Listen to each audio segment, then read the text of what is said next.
السلام علیکم دوستو، کیسے ہیں آپ سب؟ میں زبینہ فیاض ایک بار پھر آپ کے ساتھ میں شروع کر رہی ہوں ماہ ملکہ بائے مریم مظفر پارٹ 3۔ باب خادم قاہرہ۔ مصر میں اب عصر قضا ہو چکی تھی، پرندے بھی اپنے گھروں کو روانہ تھے، نارنجی اور پیلی روشنی ہر سو پھیلی تھی۔ ایسے میں پرندوں کا غول اس کے گھر کے وسیع ٹیرس سے ہو کر گزرا۔ یہ فاتر اسلام کا گھر تھا، 2 منزلہ، خاموش، صاف اور پرسکون سا، جو اس وقت بالکل پرسکون نہیں لگ رہا تھا۔ تم نوکری چھوڑ آئے؟ لیپ ٹاپ کی کھلی اسکرین کچن کاؤنٹر پر رکھی تھی۔ اسی اسکرین کی مدد سے فاتر اسلام انگلینڈ میں بیٹھی اپنی بہن فاریہ اسلام سے بات کر پا رہا تھا۔ ہاں چھوڑ آیا تو، چڑ کر کہتے اس نے اپنی کافی کو مزید زور سے پھینٹنا شروع کیا۔ دور کھڑا زبیر میں آگے پیچھے چکر کاٹ رہا تھا۔ دور کھڑا زبیر بھی آگے پیچھے چکر کاٹ رہا تھا۔ ایک ہاتھ کمر پر تھا، دوسرے کے ذریعے کان سے فون لگایا تھا، مسلسل چینل والوں سے رابطے میں تھا۔ تھوڑی ہی دور ٹیرس کے سامنے لمبے لمبے مخملی صوفے، جس پر سے ایک پر گلجان ٹیک لگائے بیٹھی زبیر کو آگے پیچھے جھولتے ہوئے دیکھ رہی تھی۔ فاریہ فاتر سے 4 سال بڑی تھی۔ اپنی شادی کے بعد وہ انگلینڈ چلی گئی، لیکن وہاں جا کر بھی اپنے چھوٹے بھائی پر نظر رکھنا اور تقریباً روز ہی کال کر کے ٹوکنا نہیں چھوڑ سکی۔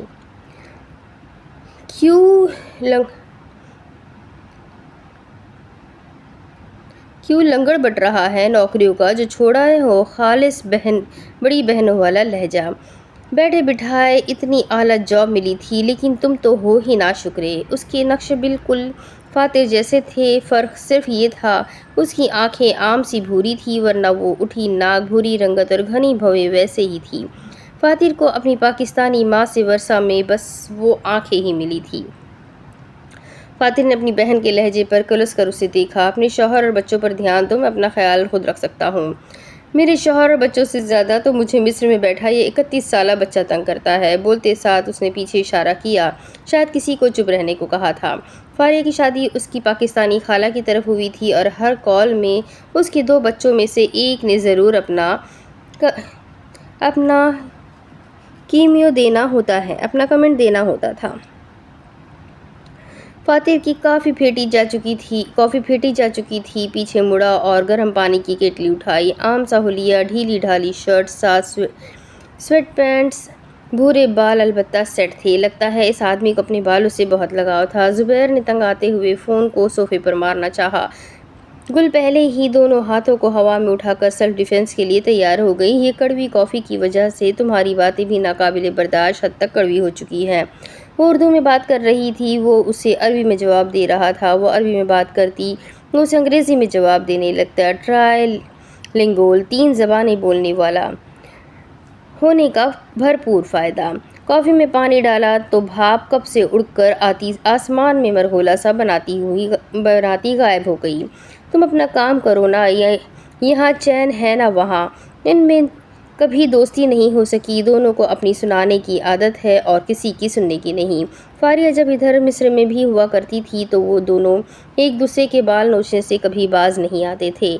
ایک میز پر آمنے سامنے بیٹھ کر شکاریوں کی طرح ایک دوسرے کو گھورتے رہنا، موقع ملا تو سامنے والے کی نظر میں ایک دوسرے کو گرا بھی دینا۔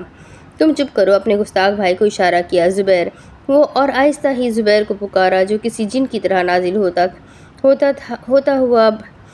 تابیداری سے فاتر اور فاریہ کے درمیان آ کر کھڑا ہو گیا۔ جی اختی، میری بہن۔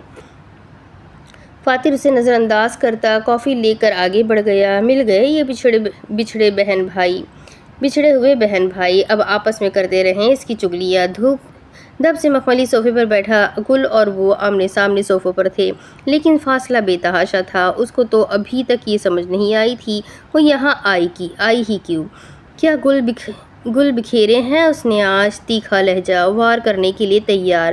کچھ خاص نہیں، بس اس نے انگلیوں پر گنا۔ ایک سیاستدان کو دھمکی دی ہے، لائیو شو میں میز اٹھا کر پٹکا ہے، چیئرمین کو اپنی خدمات کی لسٹ گنوائی ہے اور جاب منہ پر مار کر آیا اور ہاں، آتے وقت 2 بھکاریوں کو اپنی شاہی سواری میں بیٹھنے کی آفر بھی دی ہے۔ یوں لگتا تھا چینل پر نیوز بلیٹن چل رہی ہو۔ گل خاموشی سے کافی پیتے فاتر کو دیکھ رہی تھی جو بے نیاز تھا جیسے اسے فرق ہی نہ پڑتا ہو اس نے کیا کیا ہے۔ اگر جو گل نے ایک دن میں اتنے گل کھلائے ہوتے تو اس کا کیا ہی ہوتا۔ لے کر جاؤ لیپ ٹاپ اس ہیرو کے پاس۔ جی اختی۔ نہایت احترام سے لیپ ٹاپ اٹھایا اور بالکل اپنے دوست کے چہرے کے سامنے لا کر سجا دیا۔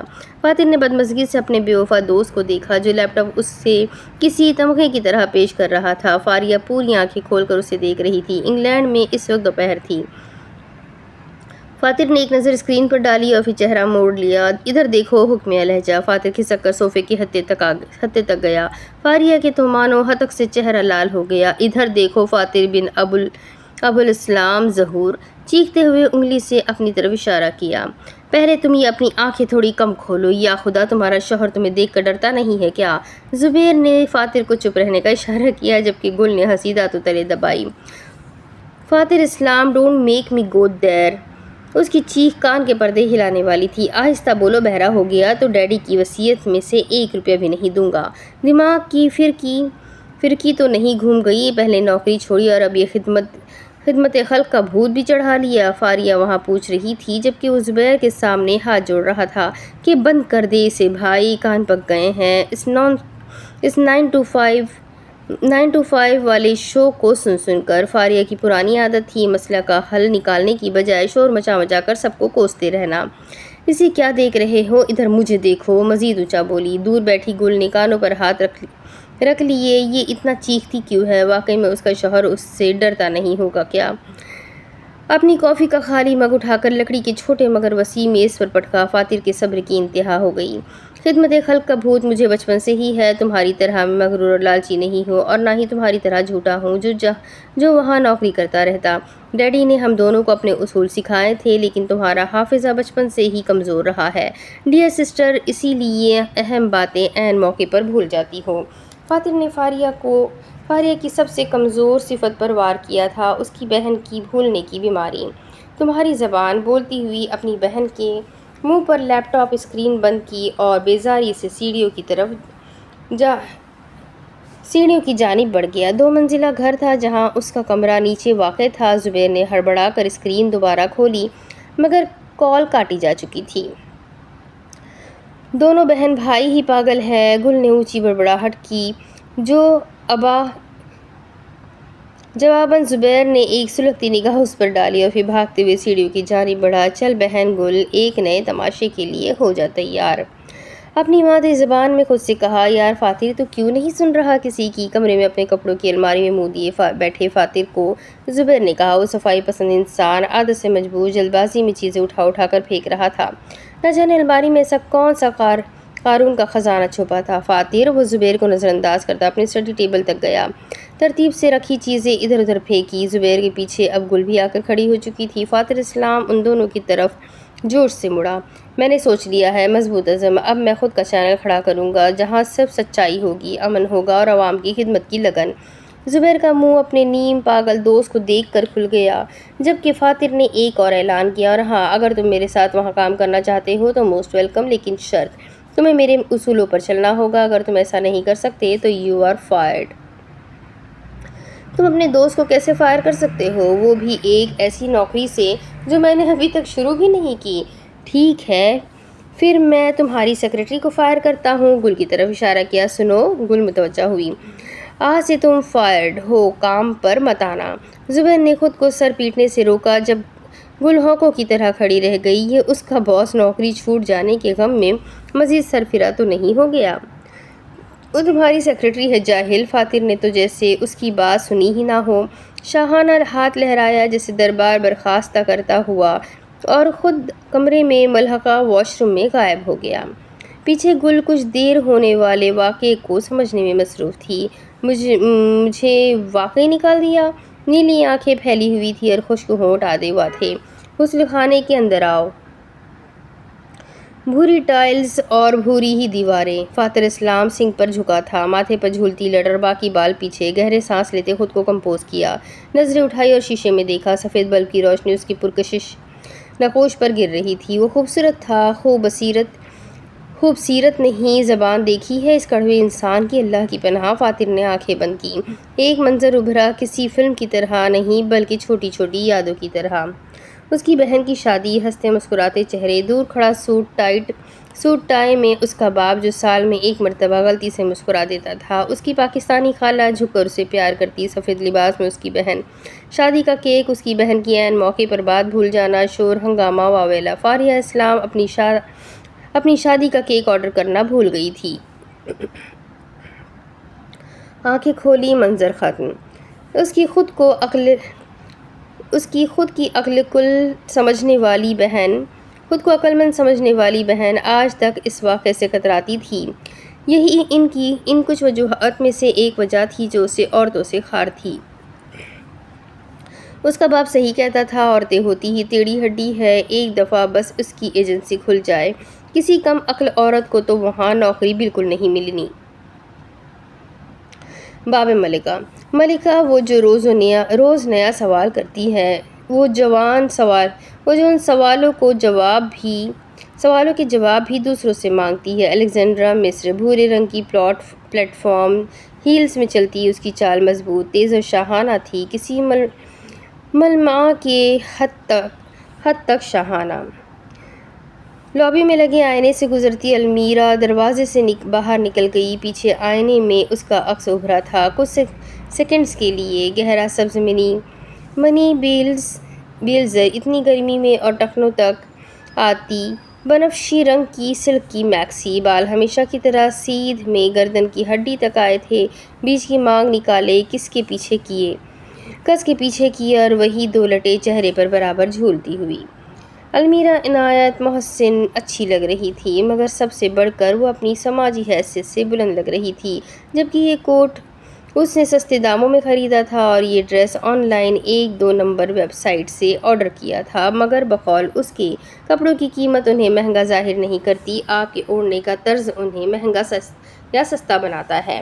وہ عمارت سے باہر نکلی تو بالکل سامنے ایک سیاہ رنگ کی اوڈی کھڑی تھی، شیشے نیچے تھے۔ اندر سے جھانکتے احسان بن نوفل نے المیرا کو دیکھتے ہاتھ ہلایا۔ وہ 27 سال کا خوش شکل نوجوان تھا، بال سیاہ چمکدار، رنگت گندمی اور نقش جیسے عربیوں کے ہوتے ہیں، بھرے ہوئے تیکھے۔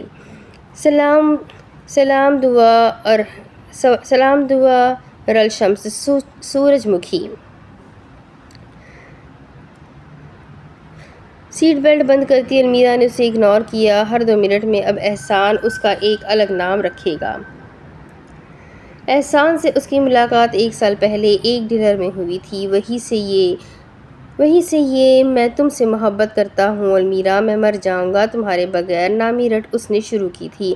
المیرا کا پیچھا کرنا، اسے کالز کر کے تنگ کرنا، میسیجز کرنا، حد تو تب ہوئی جب اس نے المیرا کے پچھلے فلیٹ کو اس کی پیٹھ پیچھے پھولوں سے بھر دیا۔ اس کی مالک مکان نے بی یہ شریفوں کا محلہ ہے کہہ کر اسے نکال دیا اور اس کی قسمت پھوٹی جو وہ ایک اچھی رہائش سے نکل کر یہاں اٹکی۔ المیرا اسے تنگ بھی تھی، بے تحاشا تنگ۔ وہ تو بعد میں اسے معلوم ہوا کہ احسان اس کے علاوہ کئی اور لڑکیوں کے پیچھے بھی یوں ہی گھومتا ہے۔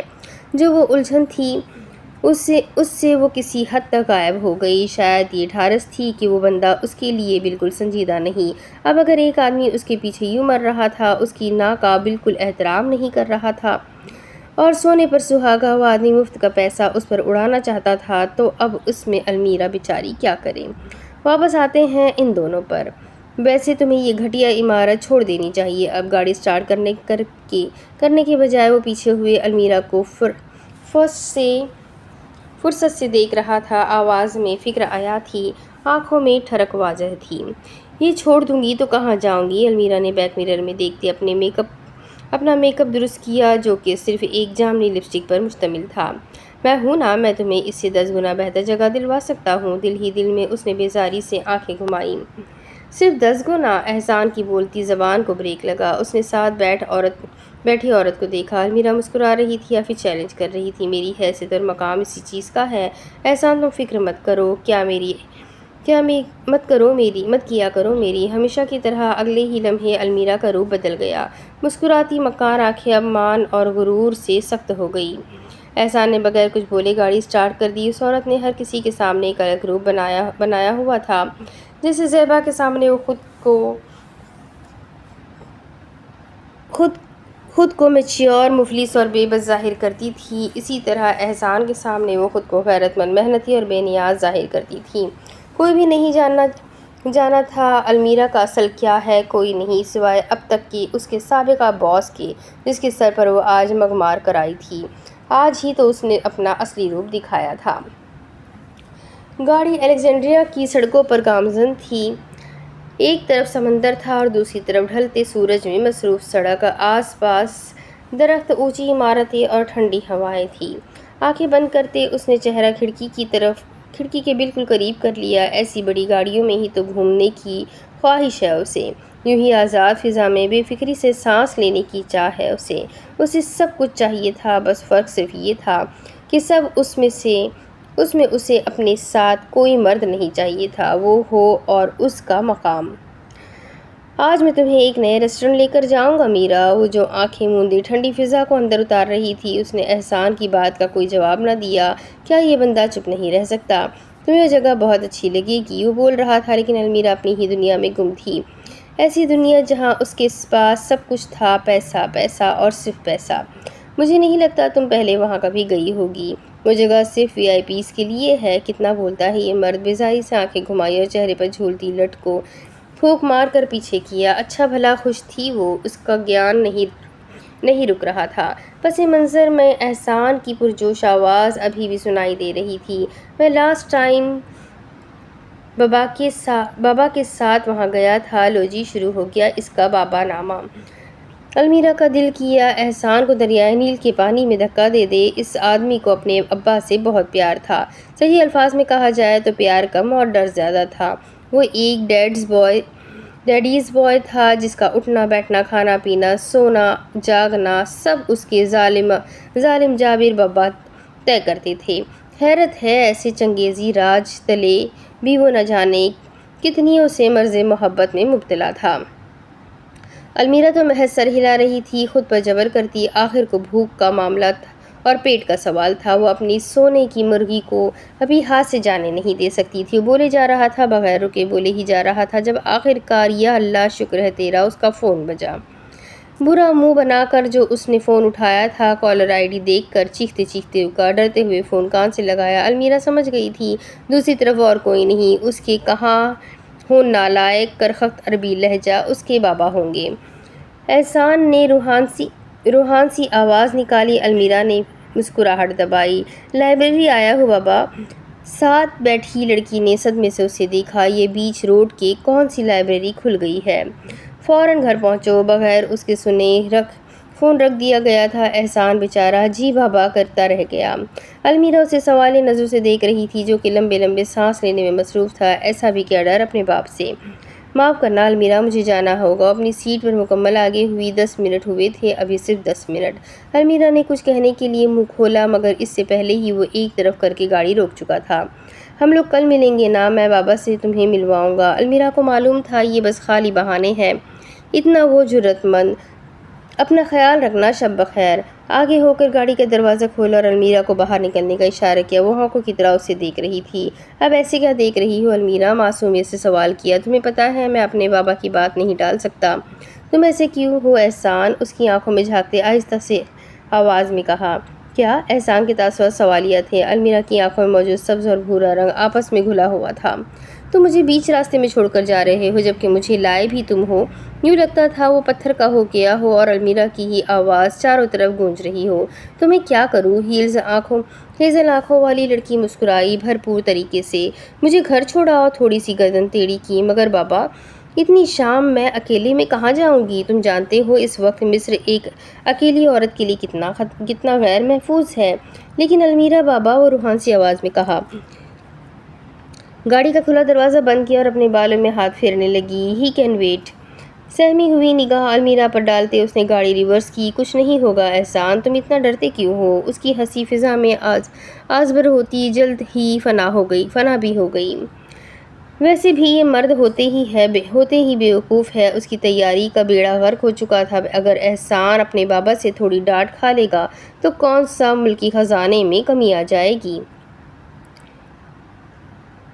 باب محافظ۔ صبح سے دوپہر، دوپہر سے شام، شام سے رات، اس کی مشقت بھری زندگی میں ایک اور دن تمام ہوا۔ مصر میں ایک اور دن گزر گیا اور اس دن کے اختتام میں اس نے کیا دیکھا؟ گل جان، تم ہمیشہ اسی حالت میں رہو گی، کچھ نہیں بدلنے والا۔ تھکے تھکے قدموں سے وہ مشکل ہی وہ لفٹ سے باہر نکلی۔ بے تحاشا بدبو اور گھٹن نتنوں سے ٹکراتے ہوئے اندر جسم تک پھیل گئی۔ اس کی لال ہیلز میں قید پاؤں درد کر رہے تھے۔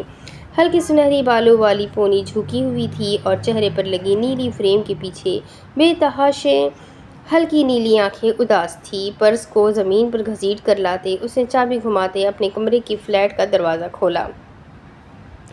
یہ قاہرہ کا مڈل کلاس علاقہ تھا جہاں گل جان کی رہائش تھی۔ وہاں لوگ زیادہ تر اسی طرح کے فلیٹس میں ہی رہتے تھے اور ایسی عمارات کا باہر دیکھو تو ترس آتا تھا اور حیرت ہوتی تھی کہ یہ عمارت کھڑی کیسے ہے۔ دروازہ کھول کر اندر آئی اور سوئچ بورڈ پر واحد بتی جلا دی۔ پورے کمرے میں لگا ایک بلب روشن ہو گیا۔ باہر سے جھینگر کی چہچہانے کی آواز اور کمرے میں چھایا اکیلا پن افسردہ تھا۔ کمرہ چھوٹا سا تھا اور اس میں موجود ڈبل بیڈ اس کو اور بھی چھوٹا ظاہر کرتا تھا۔ ایک طرف چھوٹا سا واش روم تھا، اس کے ساتھ موٹی مگر اندر سے چھوٹی الماری تھی۔ بیڈ کے دوسری طرف ایک بالکنی تھی جس میں مشکل سے ہی ایک انسان کھڑا رہ سکتا تھا۔ بالکنی کے ساتھ ایک ٹیبل تھا اور اس ٹیبل سے آگے کچن کا تھوڑا بہت ساز و سامان۔ چیزیں ایک دوسرے پر گر رہی تھی۔ کچھ دیر دروازے میں کھڑے رہنے کے بعد گل نے پاؤں کی مدد سے دروازہ بند کیا، بیگ کو بیڈ پر اچھالا، ہیلز زور سے اتاری، ایک بیڈ سے ٹکرائی اور ایک باتھ روم کے راستے میں گر گئی۔ تھکے تھکے قدموں سے وہ بیڈ کے قریب آئی اور غصے سے الٹا لیٹ گئی۔ منہ چادر کے اندر تھا اور بازو دونوں طرف پھیلائے ہوئے تھے۔ بالکنی سے جھانکو تو رات کے اندھیرے میں سجا قاہرہ نظر آئے گا۔ یہ شہر رات کو جیتا تھا، لیکن گل کو یہ منظر اپنا گرویدہ نہیں بنا پایا۔ روز تو دیکھتی تھی وہ یہی دھول کا اڑتا غبار، عجیب اونچی عمارت اور ٹوٹی سڑک پر کھیلتے بچے۔ اس کو یہ سب ضرور اچھا لگتا اگر جو اس کی زندگی اچھی ہوتی، اور سارا مسئلہ ہی یہی تھا۔ زندگی ہی تو اچھی نہیں تھی۔ گل نے چہرہ پھیر کر بالکنی کی طرف دیکھا۔ کھڑکی بند تھی، کمرہ خاموش تھا، بس پھیپھڑوں کو اندر تک جلا دینے والا خمار تھا۔ اٹھ کر اس نے کھڑکی کھولی تو سرد ہوا کا جھونکا اس کے چہرے سے ٹکرایا، بالوں سے نکلتی لٹیں ہوا کے دوش پر اڑی۔ تھکی تھکی سانس خارج کرتے وہ کھڑکی سے ہٹی، نظر ٹیبل پر پڑی۔ اس کمرے کا سب سے پیارا اور سب سے اہم کونا جسے فیری لائٹ سے سجایا تھا، اس میں قطار در قطار کتابیں رکھی تھیں۔ ایک کوٹ آف تھورن اینڈ روزز کی تمام کتابوں کا کلیکشن اور اس کے اوپر رکھا ہیری پوٹر کی فگرینس۔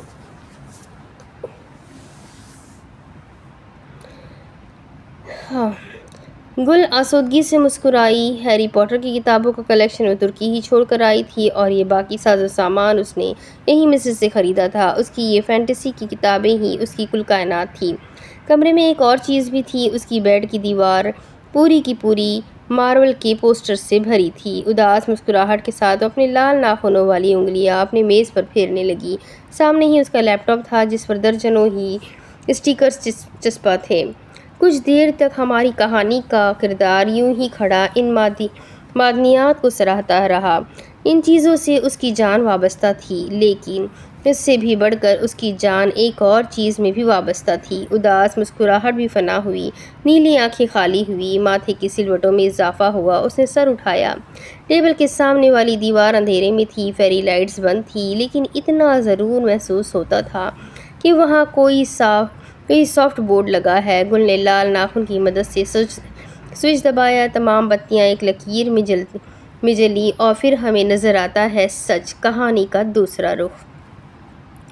جگہ جگہ اس بورڈ پر بس ایک ہی لڑکی کی تصویر تھی، 18-19 سال کی معصوم سی دکھنے والی لڑکی۔ اس کے بال لمبے، گھنگھرالے، سنہری تھے اور رنگت دودھ جیسی سفید۔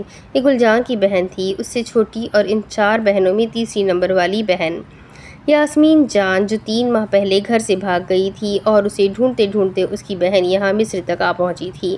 سوچنے میں مشکل ہوگا لیکن کرنے میں ناممکن، اور بھی جب کہ آپ کے پاس نہ پیسہ ہو نہ تعلقات، بس ایک خط ہو جو یہ بتائے وہ مصر جا رہی ہے۔ اسے ڈھونڈنے مت آنا، پتہ نہیں اس کی بہن کہاں ہوگی، 3 ماہ ہو گئے ہیں۔ لال کوٹ والی لڑکی غائب ہوئی تو پیچھے میز خالی رہ گیا۔ فیری لائٹس میں چمکتی چیزیں پورے کمرے کو پر رونق بنا رہی تھی۔ اگر غور کرے تو تصویر میں سے دیکھتے اس لڑکی کی آنکھیں خالی تھیں، گل جیسے ہی شفاف ہلکی نیلی آنکھیں، مگر ان میں چمک نادر تھی۔ ابلتے ہوئے پانی کو انسٹنٹ نوڈلز کے ڈبے میں انڈیلا تو اٹھ کر آتی جھاگ اس کے چشموں پر ٹھہر گئی۔ فوراً سے اتار کر انہوں نے صاف کیا۔ ٹیسٹ میکر وہ پہلے ہی ڈال چکی تھی، اسی لیے نوڈلز کو چاپ سٹکس کی مدد سے ہلاتے وہ اوپر نیچے کر رہی تھی۔ اسے لگا تھا اسے بھوک نہیں لگی تھی، لیکن نوڈلز کو دیکھتے ساتھ پیٹ میں چوہے دوڑنے لگ چکے تھے۔ صبح کی بس ایک کافی پی تھی، اس کے بعد تو بھوک لگتی تھی نہ وہ پیسے بچانے کے لیے کھانے سے گریز کرتی تھی۔ دن میں ایک وقت کا کھانا اور اگر کبھی زیادہ بھوک لگی تو 2 وقت کا۔ نوڈلز کو میز پر رکھا، لیپ ٹاپ آن کیا اور کرسی گھسیٹتے بیٹھ گئی۔ آنکھوں کے نیچے سچ شکر تھا کہ ہلکے نہیں بنے تھے، ہاں البتہ رنگت دودھ جیسی ہونے کی بجائے کمزوری کے بعد زرد پڑ چکی تھی۔ گلجان نے ڈھیلی سی نیلی شرٹ کے نیچے لال سویٹ پینٹس پہنی تھی، لگتا ہے اسے لال اور نیلا رنگ بہت پسند تھا۔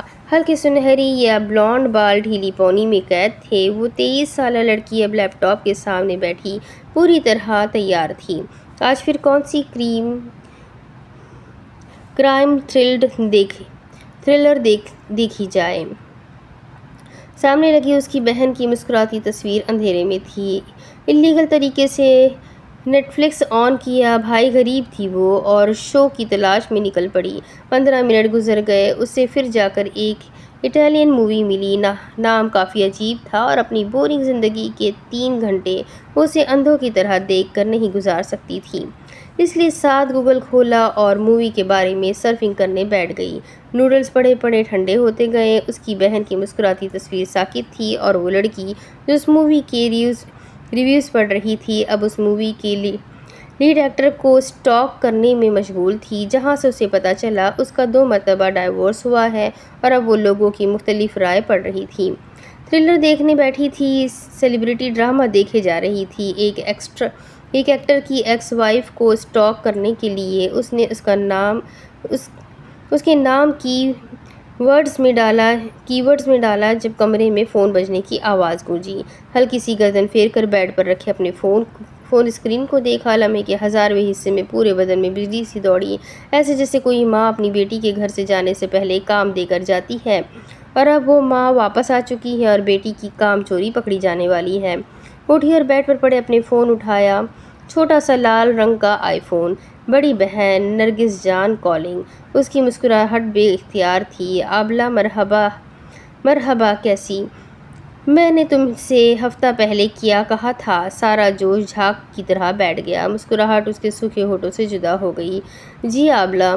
اب وہ بولی تو لہجہ مایوس تھا اور آنکھوں میں شرمندگی تھی۔ روزی کا ہفتے سے چیک اپ رکا ہے، طبیعت بگڑ گئی ہے اس کی۔ روزالین جان گلجان کی سب سے چھوٹی 13 سالہ بہن جو دماغی طور پر معذور تھی۔ گل کی زبان تالو سے لگ گئی۔ اگر جو اس نے بتا دیا کہ اس کے پاس اب نوکری بھی نہیں رہی، پھر تو اس کی بہن سیدھا پہلی فلائٹ کٹا کر اس کی بوٹیاں کرنے مصر پہنچے گی۔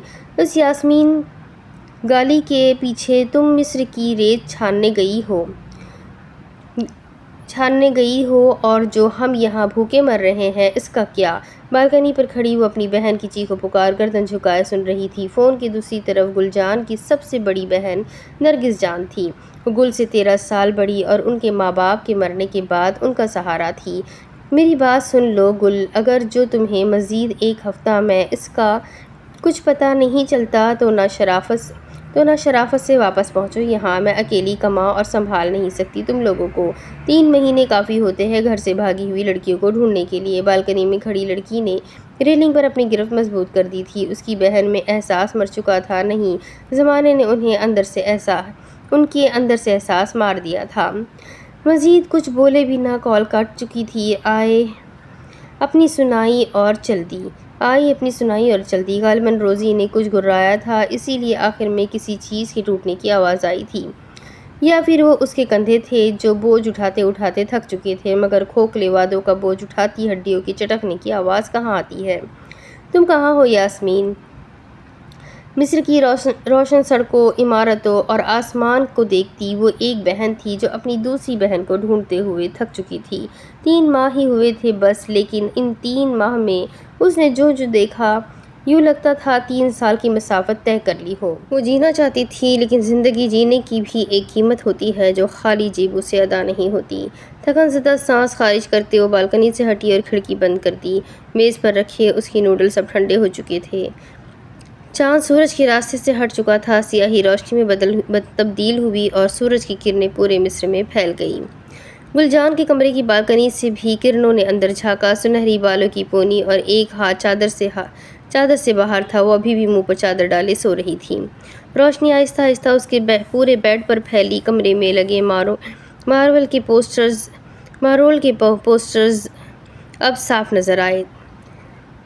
ان سے دور رکھی میز آدھی روشنی میں تھی۔ ہیروئن کا چہرہ آدھا روشن تھا۔ گل کو چہرے پر جب گرمائش محسوس ہوئی تو آہستہ سے آنکھیں کھولی۔ کوئی کارروائی نہیں کی، نہ کروٹ لی، نہ چادر سے آدھا چہرہ ڈھکا، نہ شور مچایا کہ اسے سونے دیا جائے۔ وہ سب پیچھے رہ چکا تھا۔ وہ سب وہ والی گل جان کہتی تھی جس کی زندگی میں کوئی مصروفیت، کوئی غم نہیں تھا۔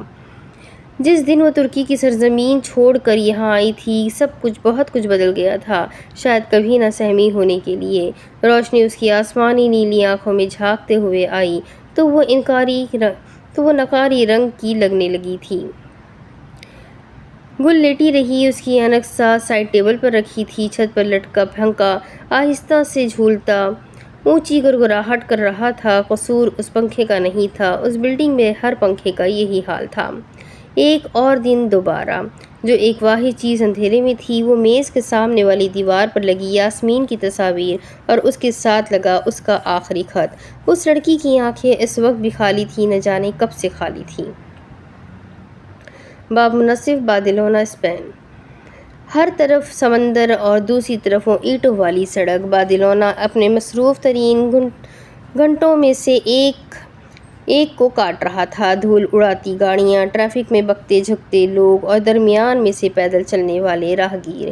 ہر دن کی طرح آج بھی ویسا ہی تھا، مصروف گرد میں لپٹا ہوا۔ بس ایک اس کے لیے آج کا دن ویسا نہیں تھا۔ فرحان کی فارمیسی کے پچھلے دروازے میں بیٹھا دبیر کسی گہری سوچ میں تھا۔ بغیر بالوں والے سر پر نیلی بیس بال کیپ الٹی کر کے کانوں کے پیچھے سے لے جا کر پہنی تھی۔ ایک پاؤں مسلسل پتھریلی روش پر کسی ردھم کی طرح ٹکرا رہا تھا، اوپر پہلے پھر نیچے۔ دبیر دبیر، اندر سے فرحان کی آواز آئی، مگر اس کے انہماک میں رتی برابر بھی فرق نہ آیا۔ آنکھیں مسلسل انہی ہندسوں کو پڑھنے میں مشغول تھیں، وہ ہندسے جو اس پیلے اور سفید اشتہار کے ایک کونے میں لکھے تھے: ماہ ملکہ کروز شپ، جہاں قسمت کو آزمایا اور زندگی کو آسان بنایا جاتا ہے۔ اسے اس وقت جاب سے کئی زیادہ ضرورت پیسوں کی تھی، ان پیسوں کی جو اس کا قرضہ اتارنے میں مدد کرے۔ دبیر دبیر، تمہیں آواز نہیں آتی؟ فرحان اب اس کے سر پر کھڑا تھا، پیسوں کے ساتھ ساتھ اسے کچھ وقت کے لیے منظر عام سے ہٹنا بھی تھا۔ کیا اسے یہاں کال کرنی چاہیے؟ اپنے ہی خیالوں میں گم خود سے ہم کلام تھا۔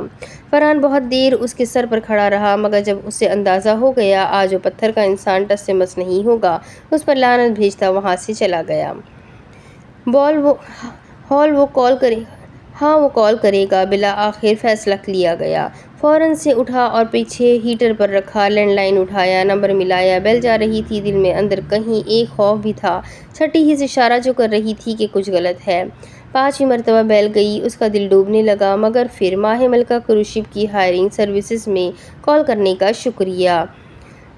بایو میں آئی ہیلپ یو، امید کی ایک لہر تھی جو اس کے پورے چہرے پر چھا گئی۔ آنکھ پر ابھی بھی پٹی لگی تھی، ہونٹ ابھی بھی ایک طرف سے پھٹا تھا۔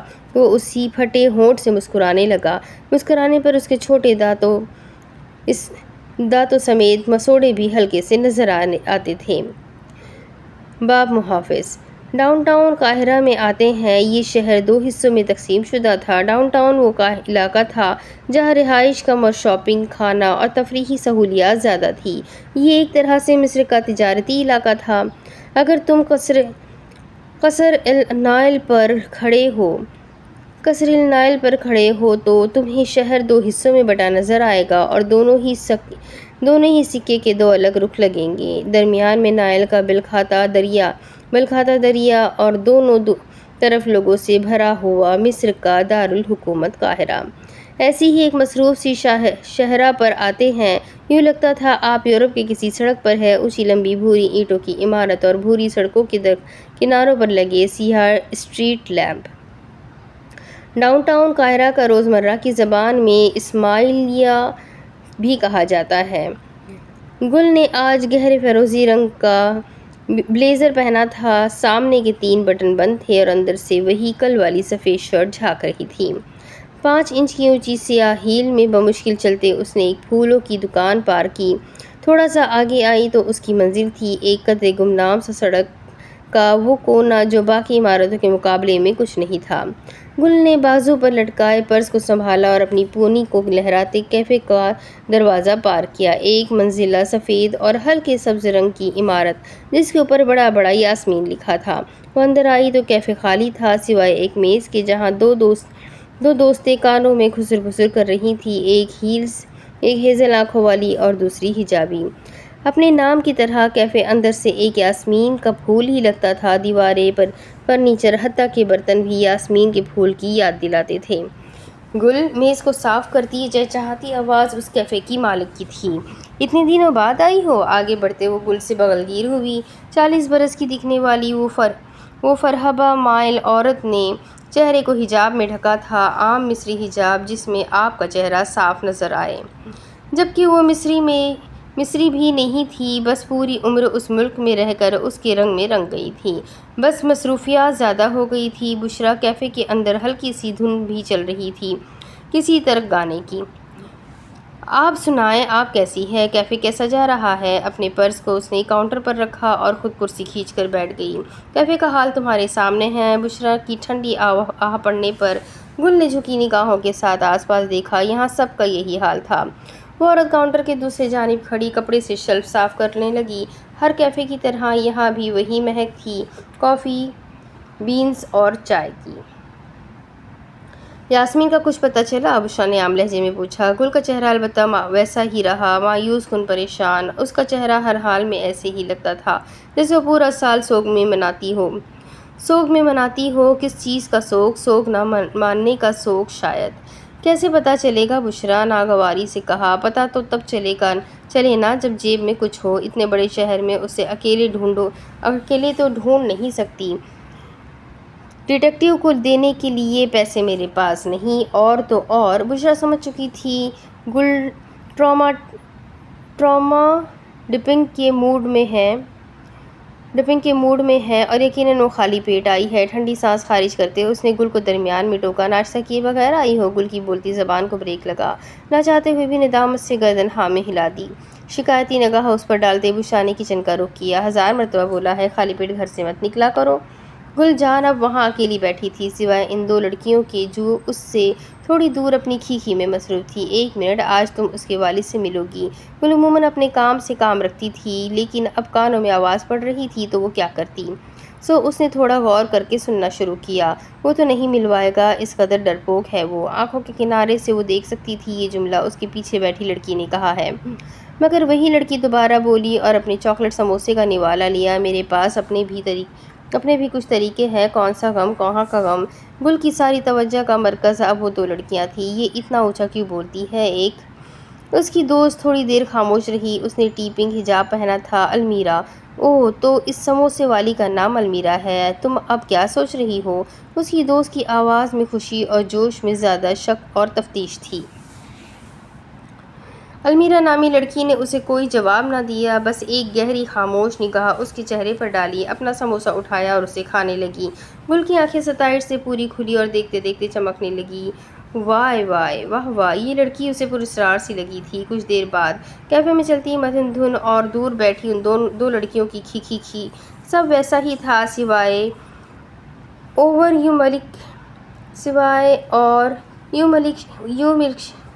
اوریو ملک شیک کی۔ ہلتی برفوں کی آواز اور پچھلے سین سے ایک اضافی شے تھی۔ مجھے یاسمین کا کچھ پتہ نہیں چل رہا بشریٰ۔ سامنے کھڑی عورت نے ملک شیک کا بڑا سا مگ اور 2 چاکلیٹ فلڈ کروسینٹ گل کے سامنے رکھے۔ گل کچھ مانگتی نہیں تھی، بشریٰ اسے خود ہی پیش کر دیتی تھی۔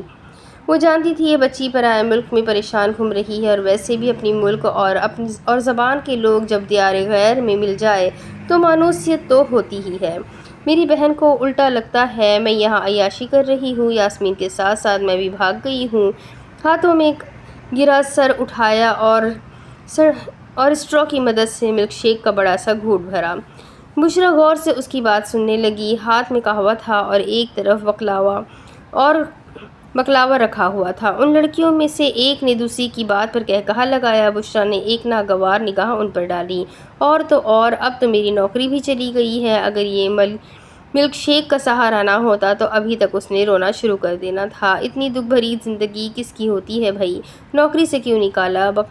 بکلاوا اٹھا کر تھوڑا سا کھایا۔ اس کی بات نے گل کے زخم ہرے کر دیے۔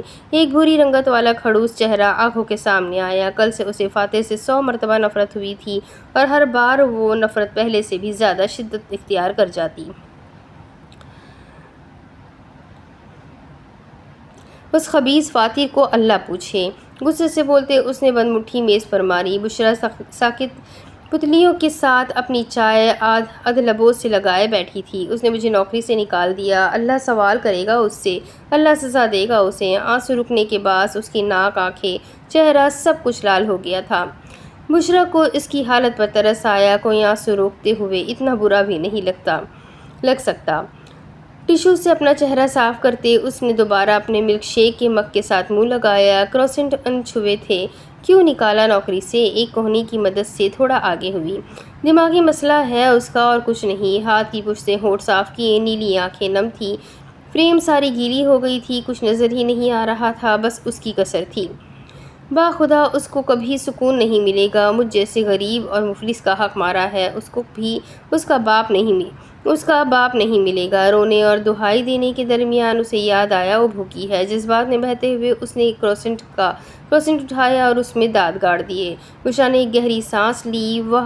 وہ اور گل ترکی زبان میں ہی بات کر رہے تھے۔ عربی گل کو نہیں آتی تھی، انگریزی بشریٰ کو۔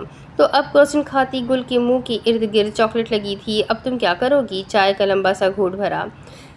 گل نے ایک مایوس کن نگاہ بشریٰ پر ڈالی اور پھر دوسرا کروسینٹ اٹھا لیا۔ بشریٰ کا بکلاوا ویسے ہی رکھا تھا۔ کیا کروں گی؟ نوکری کرنی ہے، پیسے چاہیے مجھے، ڈھیر سارے پیسے۔ یاسمین کو نکال کر لے جانا ہے، آنکھوں میں جوش لیے ہوئے بولی گل۔ خالی چائے کا کپ میز پر رکھا۔ سارے کیفے میں شیشے کی لکڑی سے ٹکرانے کی آواز آئی۔ میری مانو ترکی واپس چلی جاؤ، یہاں رہ کر تم صرف خود کو تکلیف دے رہی ہو۔ تم نے بتایا تھا نا مجھے کہ تمہاری بڑی بہن، وہ تمہارے یہاں آنے کے حق میں نہیں۔ تم اپنی مرضی سے اپنی بہن کو ڈھونڈ رہی ہو، تو پھر فائدہ؟ چلی جاؤ۔ گل نے کوئی جواب نہیں دیا، وہ خاموش رہی۔ لال نیل پالش سے سجے ناخنوں کے ذریعے وہ خالی مگ پر لگے ٹھنڈے قطروں سے کھیلنے لگی۔ وہ نہیں جا سکتی تھی، اس کی عزت کا سوال تھا۔ ایک بہن تک وہ نہیں ڈھونڈ سکی، اس قدر ناکارہ ہے وہ۔ بشریٰ نے اپنے ساتھ بیٹھی 23 سالہ لڑکی کو بیچارگی سے دیکھا۔ وہ سوچ نہیں رہی تھی، اس کا فیصلہ اٹل تھا۔ وہ کامیاب ہوئے بغیر میدان چھوڑ کر نہیں جائے گی۔ پس منظر میں وہی دھن، ان لڑکیوں کی عربی میں باتیں اور کیفے کی کچن میں چلتے پنکھے کی آوازیں تھیں۔ باہر چلتی ٹریفک، لوگوں کا ہجوم میں شور مچانا، گاڑیوں کا دھواں اڑانا، آسان الفاظ میں سماعتی آلودگی۔ کیفے کا دروازہ ڈھکیلتے اس نے اپنی سیاہ ہیلز باہر رکھیں، آنکھوں پر لگایا نیلی فریم کا چشمہ درست کیا۔ نہ کبھی بھی روئی لگتی تھی، جبکہ وہ تو روئی بھی نہ تھی۔ سینے پر بازو باندھتے گل نے غصے سے ایک سانس خارج کی، آنکھیں میچی، وہ وہیں فٹ پاتھ پر کھڑی ہو گئی۔ گل نہ چاہتے ہوئے بھی غصہ زیادہ دیر برقرار نہ رکھ سکی، اکڑے ہوئے کندھے ڈھیلے چھوڑ دیے، آنکھیں کھولی اور نحوست سے منہ پھیر لیا۔ اب کہاں جائے؟ سر اٹھا کر آسمان کو دیکھا، کوئی بادل نہیں تھا۔ آپ نے مجھ سے اب اپنی چھاؤں بھی چھین لی۔ خدا سے شکوہ، اور ایسے شکوے وہ روز ہی کیا کرتی تھی۔ کسی اور کے پاس اپنی خواہشات دیکھ کر وہ خدا سے شکوہ کرتی تھی، دعا نہیں۔ دعا یقین کو پختہ کرتی ہے، شکوہ ایمان کو گھٹا دیتا ہے۔ ہمیشہ میں ہی کیوں اللہ تعالیٰ؟ راستے میں پڑے خالی خالی کوک کی کین کو ہیل کی نوک سے ٹھوکر ماری۔ وہ اڑتا ہوا سامنے پارکنگ لاٹ میں کھڑی ایک گاڑی سے ٹکرایا۔ پتہ نہیں کیوں لیکن گل کو سکون نہیں ملا تھا۔ عجیب، گاڑی سے کیوں ٹکرایا؟ سر پر لگتا کسی کے۔ وہ آگے آئی اور اس کین کو ہاتھ میں لیا۔ نشانہ سامنے تھا، راستہ صاف تھا۔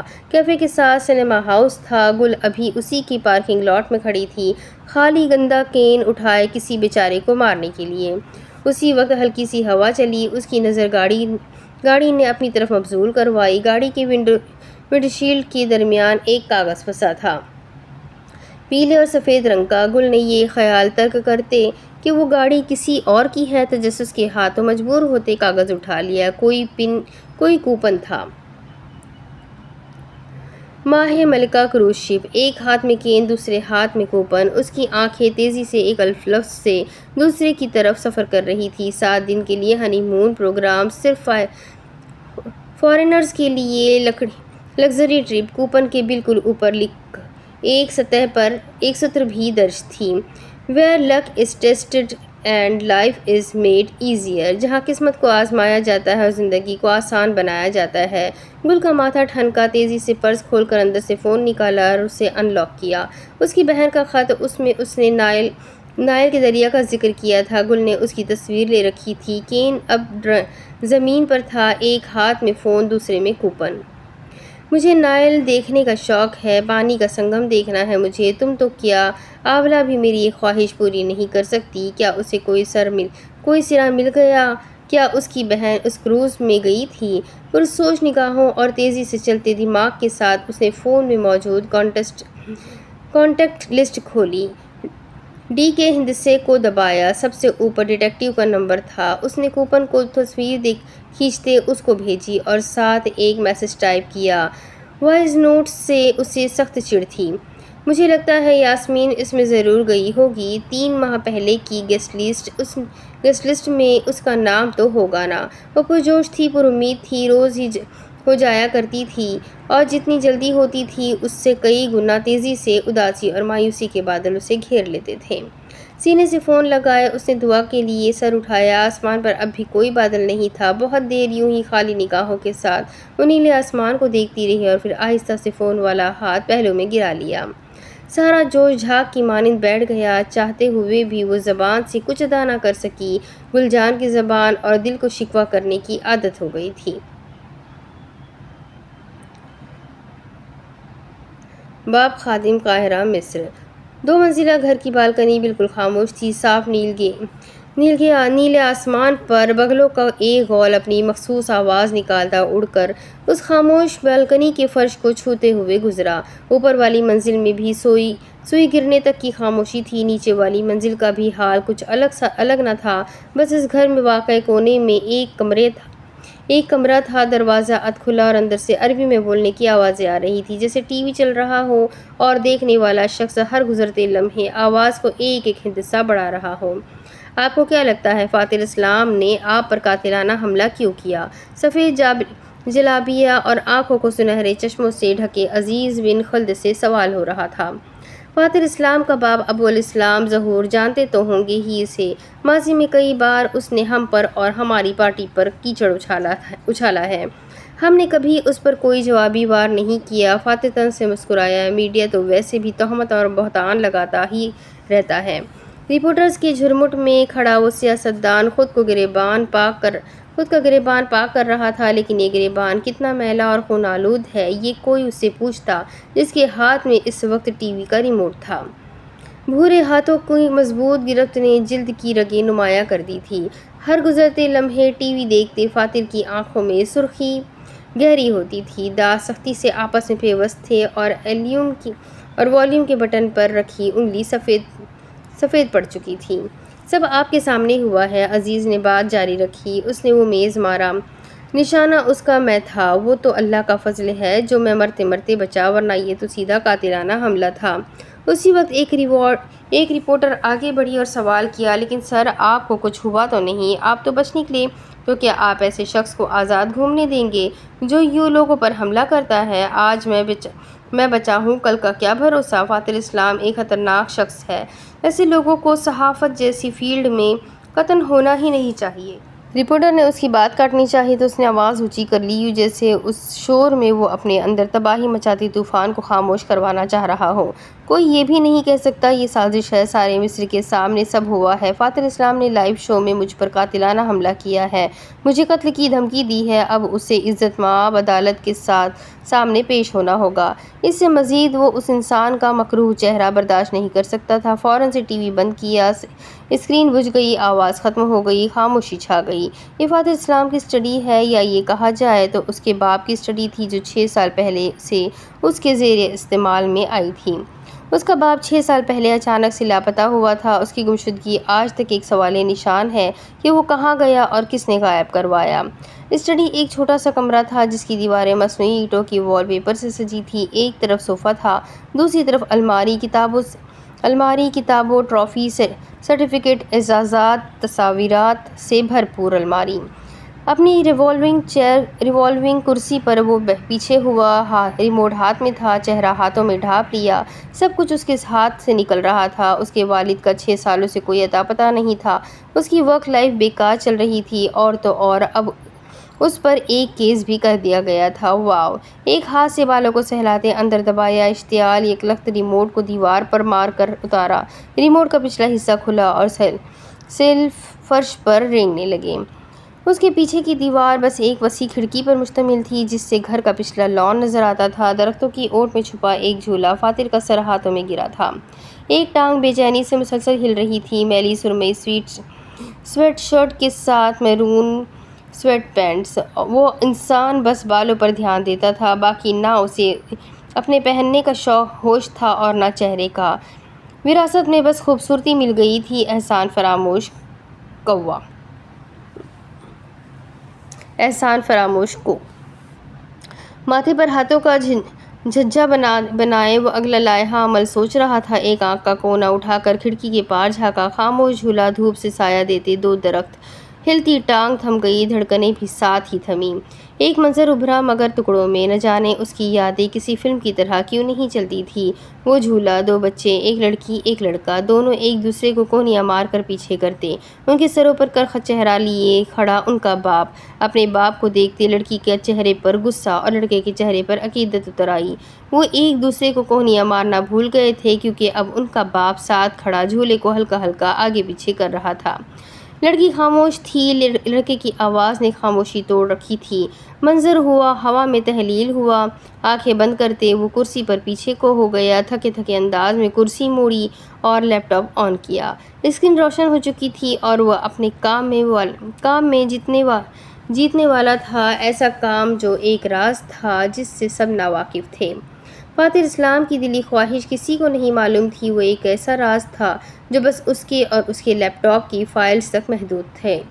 فاتر نے مائی کمپیوٹر پر کلک کیا، سیو شدہ فائلز پر گیا اور پھر ورڈ کا وہ ڈاکیومنٹ کھولا جو دنیا سے چھپا تھا، جسے وہ روز کھولتا تھا، 10 منٹ تک دیکھتا اور پھر مایوسی سے بند کر دیتا۔ اس کی کتاب، اس کی شاعری کی کتاب، یہ تو ساری دنیا ہی جانتی تھی کہ وہ اپنے باپ کی طرح ایک اعلیٰ پائے کا صحافی بننا چاہتا ہے، لیکن یہ کوئی نہیں جانتا تھا کہ وہ شاعری کی دنیا میں بھی اپنا نام منوانا چاہتا ہے۔ فاتر اسلام شاعری کرتا تھا، اسے شاعر بننا تھا، مگر کیسے؟ پوری کتاب لکھ کر رکھی ہوئی تھی، مگر وہ اندیشے جنہیں وہ روز تھپکی دے کر سلا دیا کرتا تھا دوبارہ سے دماغ کے پچھلے حصے میں ابھر آنے لگے۔ کیا تمہاری کوئی کتاب پڑھے گا؟ کیا لوگ تم پر ہنسیں گے؟ نہیں کہ فاتر جیسا انسان ایک شاعر ہے۔ شاعر تو رومانوی ہوتے ہیں، تم رومانوی ہو کیا فاتر؟ جھٹکے سے لیپ ٹاپ اسکرین کو بند کیا۔ وہ آوازیں اس کا جینا محال کر دیتی تھی۔ اپنی محنت کو دیکھ کر روز اسے خوشی ملتی تھی۔ وہ اس امپاسٹر سنڈروم کے ہاتھوں خاک میں مل جاتی تھی۔ وہ جینا چاہتا تھا، مگر بس وہی یہ چاہتا تھا، اس کے ارد گرد کوئی اس کے متعلق ایسی رنگین خواہش نہیں کر سکتا تھا۔ آنکھیں موندے اس نے ماتھا لیپ ٹاپ پر رکھا، قریب ہی میز کو کونے پر ایک تصویر رکھی تھی، اس کی اور اس کے باپ کی تصویر جو آدھی اندھیرے اور آدھی دھول میں لپٹی ہوئی تھی۔ اب اس کے آگے کی کہانی میں آپ کو اگلی قسط میں سناتی ہوں کہ آگے کیا ہوگا۔ یہ جاننے کے لیے مجھے چینل کو سبسکرائب کر دیجئے، بیل آئیکن کو ضرور دبا دیجئے، کمنٹ کر کے ضرور بتائیے کہ آپ کو ویڈیو کیسی لگ رہی ہے، ویڈیو کو لائک کر دیجئے۔ ملتے ہیں اگلے ویڈیو میں، تب تک کے لیے اپنا خوب سارا خیال رکھیں، مجھے بھی دعاؤں میں یاد رکھیں۔ اللہ حافظ۔